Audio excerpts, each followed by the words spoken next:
여러분 안녕하십니까? 이어서 경남 소식 전해드립니다. 가뭄이 길어지면서 경남도 내년 1월이면 합천군을 포함해 6개 시군이 가뭄 피해를 보게 될 것으로 예측되고 있습니다.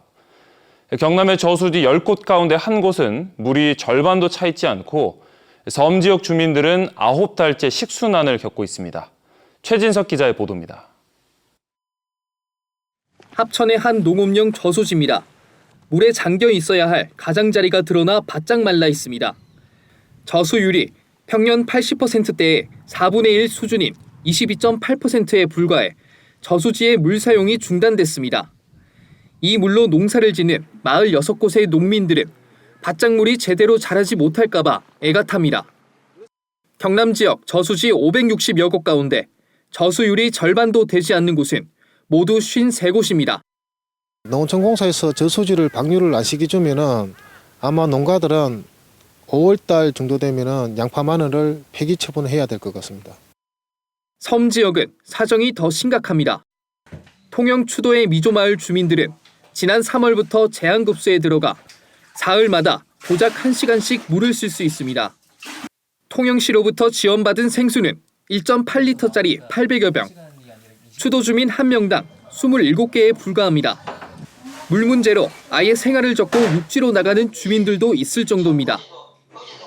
달력에 표시를 해놓고 3일 만에 한 번씩 줍니다. 3일 그런데 오전 7시쯤에 8시 되면 물 다 떨어져 빕니다. 문제는 가뭄이 더 심각해질 것으로 예측되고 있다는 점입니다. 내년 1월이면 합천과 의령, 함안, 창원, 양산 등 경남의 5개 시군이 심각 단계 다음으로 위험한 수준인 경계 단계에, 창녕은 주의 단계에 들어섭니다. 이들 지역 주민 154만여 명이 가뭄 피해를 입을 가능성이 있습니다. 올해 11월 21일까지 내린 누적 강수량은 936.1mm로 평년의 63.2%입니다. 3개월 강수량 전망에 따르면 12월과 1월은 평년과 비슷하거나 적을 확률이 각각 40%입니다. 경상남도는 급수 대책비로 48억 원을 시군에 긴급 지원하고 함양군과 합천군도 모두 예산 53억 원을 확보해 가뭄 대비에 나서고 있습니다.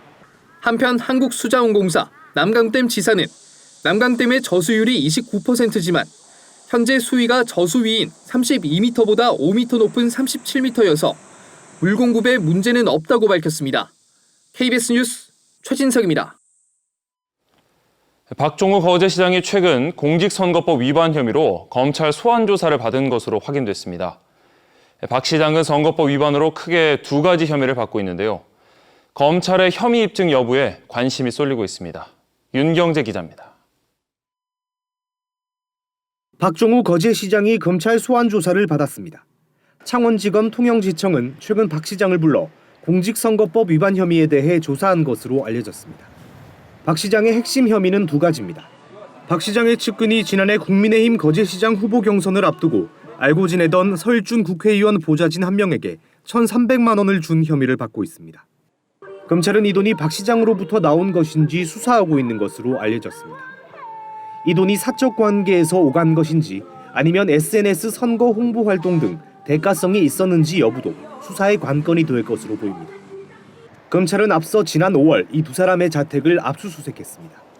박 시장은 2사람 사이에 어떤 일이 있었는지 전혀 알지 못한다며 사건과의 연관성을 강하게 부인했습니다. 다른 혐의는 박 시장의 배우자가 한 사찰에 기부한 돈 관련입니다. 박 시장 배우자는 지난해 7월 초 이틀에 걸쳐 거제의 한 사찰 승려에게 계좌로 1,000만 원을 보낸 혐의를 받고 있습니다.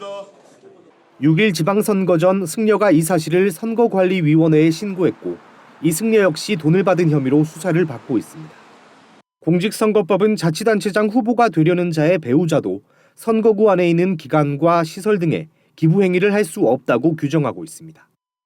박 시장은 지난해 8월 출마 선언 전 불자인 배우자가 여러 사찰에 꾸준히 기부를 해왔으며 신도가 적은 작은 사찰에 계좌이체로 돈을 보낸 건 선거와 상관없는 기부 행위임을 반증하는 것이라고 말했습니다.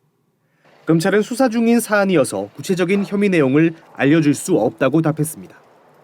공직선거법 공소시효는 다음 달 1일까지여서 조만간 박 시장에 대한 기소 여부가 결정될 예정입니다. KBS 뉴스 윤경재입니다.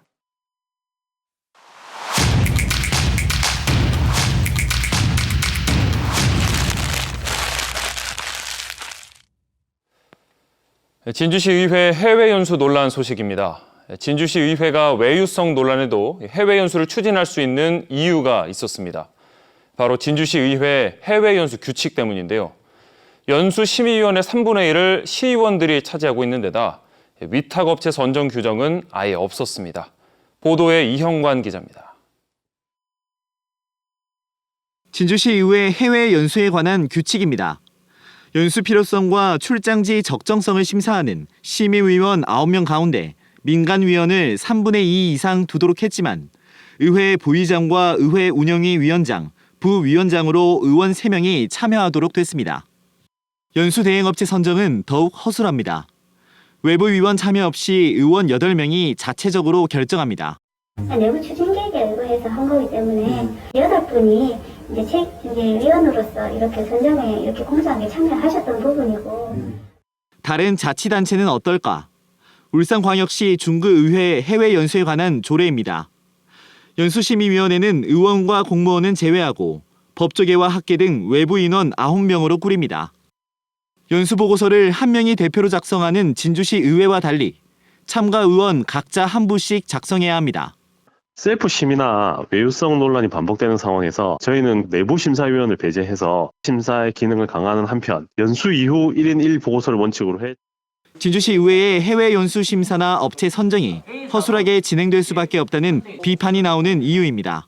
공무국외 출장 심사위원회는 의장 직권으로 추천받아 구성됐고 업체 선정위원회는 의회 운영위원회 위원들로 구성된 것으로 알려져 있는데 이런 여러 의혹이 있는 가운데 진주시의회 양혜영 의장은 비판 여론을 잘 알고 있다면서도 계획된 일정을 취소하기 어렵다고 말했습니다. 우리 국외 공무 연수의 기본적인 취지와 과정에 대해서 소통이 부족했다. 또 더 챙겨야 되는 부분 없는지 해서 더 만전을 기하는 것으로. 전문가들은 철저한 사전 심사와 사후 검증 강화 등 제도 개선이 필요하다고 조언합니다. 사전 심사와 사후 조치 강화가 핵심인데요. 연수 심사를 아예 민간에게 맡기거나 보고서를 연수위원 전원에게 의무 제출토록 해서 시민사회가 더 이상 불신을 하지 않도록 하는. 진주시의회 의원과 의회 직원 31명이 다음 달 6박 8일 일정으로 떠나는 이탈리아 해외 연수 비용은 모두 1억 3천여만 원입니다. KBS 뉴스 이형관입니다. 우리 지역 어제부터 비가 내리고 있습니다. 빗줄기는 5mm 미만으로 아주 약한 편인데요. 그래도 출근길 우산은 꼭 챙겨서 나오셔야겠고요. 오전 사이 대부분 지역에서 소강 상태에 들겠습니다. 11월 하순인데도 한동안 날씨가 온화했습니다. 오늘도 기온은 늦가을에 머물러 있겠는데요. 아침 기온 창원 21도로 평년보다 7도가량 크게 높게 출발하고 있고요. 낮 기온은 18도 선으로 어제보다도 또 평년보다도 높겠습니다. 오후 들어서는 맑은 하늘 보실 수 있겠고요. 오늘 곳곳으로 바람이 약간 강하게 불겠습니다. 자세한 지역별 기온 보겠습니다. 함안과 의령이 9도, 고성과 거제, 양산은 12도를 가리키고 있습니다. 낮 기온은 19도 안팎이 예상됩니다. 현재 서부 지역은 10도 안팎에서 출발하고 있고 한낮에는 18도 내외가 되겠습니다. 오늘도 바다는 궂은 날씨가 이어지겠습니다. 현재 발효 중인 풍랑특보는 내일 아침 사이 해제되겠습니다. 이번 주까지는 대체로 막다가 다음 주 초 또 한 차례 비가 내리겠습니다. 기상정보였습니다. 드루킹 댓글 조작 사건으로 창원교도소에 복역 중인 김경수 전 경남지사가 가석방 심사 대상에 포함될 것으로 전해졌습니다. 법무부는 오늘 가석방 심사위원회를 열어 11월 정기 가석방 허가 여부를 심사할 예정입니다. 형기 만료일이 내년 5월 4일인 김 전 지사는 가석방이 되더라도 5년 동안 피선거권이 박탈돼 2028년 5월까지 선거에 출마할 수 없습니다. 경찰이 지난 6일 지방선거 관련 공직선거법 위반 혐의를 받고 있는 이장우 경남도 의원을 지난달 말 검찰에 송치한 사실이 뒤늦게 알려졌습니다. 앞서 경상남도 선거관리위원회는 예비 후보 당시 공직선거법상 명시된 방법을 어기고 명함을 배포한 혐의로 이 의원을 경찰에 고발했습니다. 경상남도 출자출연기관 노동조합협의회가 보도자료를 통해 경상남도 지원기관인 센터에 폐쇄와 통합에 대해 분명한 이유를 밝히라고 촉구했습니다.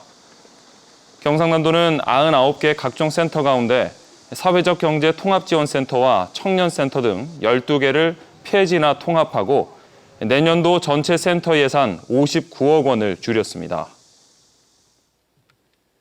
거가대교 국도 승격 추진 범시민대책위원회가 입장문을 통해 거제시의회가 거가대교 통행료이나 촉구 결의안 상정을 무산시킨 것은 대의기관으로서 책무를 외면한 것이라며 결의안 채택을 촉구했습니다. 최근 거제시의회 국민의힘 소속 의원들은 거가대교 통행료 문제를 더불어민주당이 정치적으로 이용한다며 통행료 인하 촉구 결의안에 대한 동의를 철회했습니다. 진주 출신 음악가 이상근 탄생 100주년을 기념하는 11회 진주 이상근 국제음악제가 어제 개막해 경남문화예술회관에서 엿새 동안 이어집니다.